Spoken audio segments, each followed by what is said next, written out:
In America, they're just using hurricanes instead of bombs, or they're using fires instead of bombs. They use things that can be blamed on, quote, natural disasters, but it's the same exact effect. They bulldoze the place, and then they build back the city that they want, which is a police state if you're not Israeli.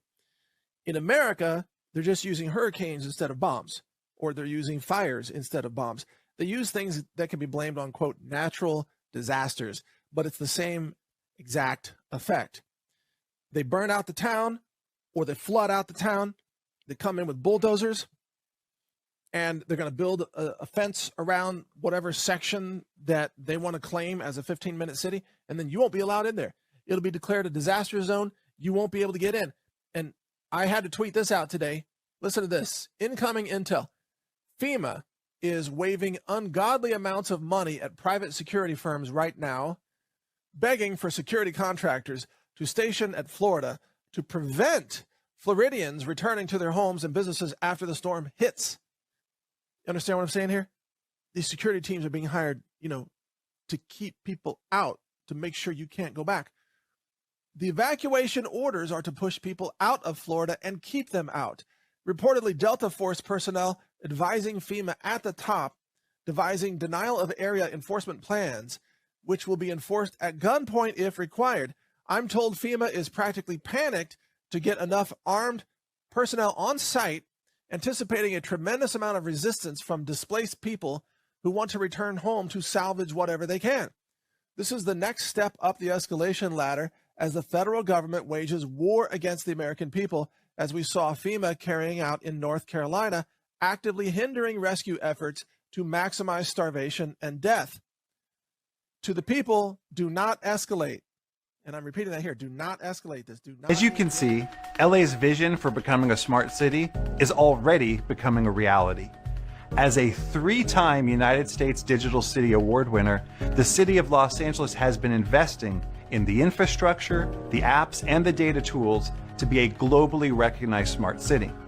But as technology evolves, so our smart city must evolve too. That's why we have developed our Los Angeles Smart City Strategy, known as Smart LA 2028, as a roadmap to the 2028 Summer Olympics. It includes 56 new goals that use technology to transform the way we live, work, and move around LA. Check it out here. Thank you.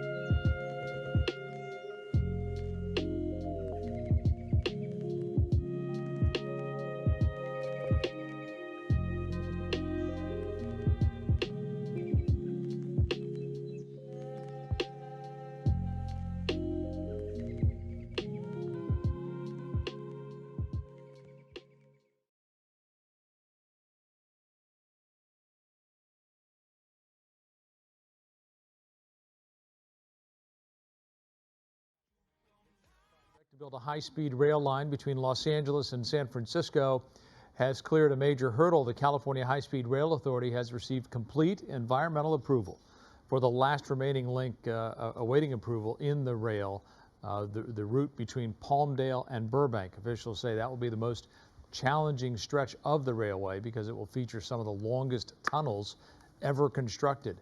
The price tag for that alone will be $22.5 billion.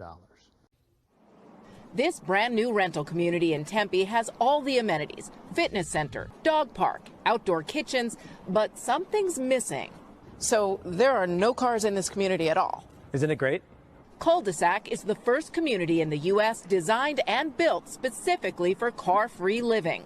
Co-founder Ryan Johnson says the demand is strong. Every generation, and including 92% of Gen Z, would like to pay more to live in a walkable neighborhood. Retail, restaurants, and to start, nearly 200 apartments, all within steps of each other. No cars means no parking spaces, no garages. Because we don't have residential parking, it opens us up to have 55% landscape space, and we get to add so much to the neighborhood. Like social spaces around every corner. The complex is strategically located right next to the area's light rail system. All residents get a free pass. The first 200 also get a free electric e-bike. Minute City is an urban planning concept where everyday necessities are easily reachable within a 15-minute walk or a 15-minute bike ride. This concept can promote more green spaces, but it can also decrease carbon emissions. From an environmental standpoint, one of the biggest pieces is that if we're driving less, we're putting less carbon dioxide into the atmosphere, we're slowing the pace at which we're changing the climate that we have to live with. Dr. Wynne Everham, a professor at the water school at FGCU, knows a thing or two about creating a usable space. And I think most good 15-minute city approaches include a significant amount of green space within walking distance, because we're finding out that 小区啊，像不像军事化管理？现在买个菜，原来是。不用疑惑，我来给你们解答这个问题。我现在在外面，然后我进去就正常刷脸就可以。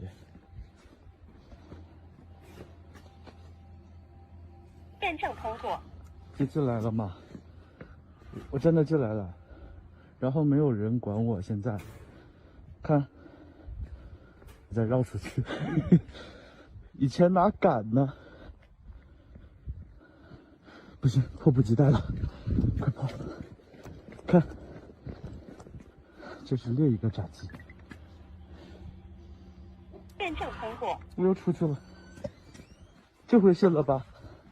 真的能出来。先过来上个公厕，再可以人脸识别扫码。请正视屏幕，直接出纸。现在出门上厕所都不用带纸了，真方便了。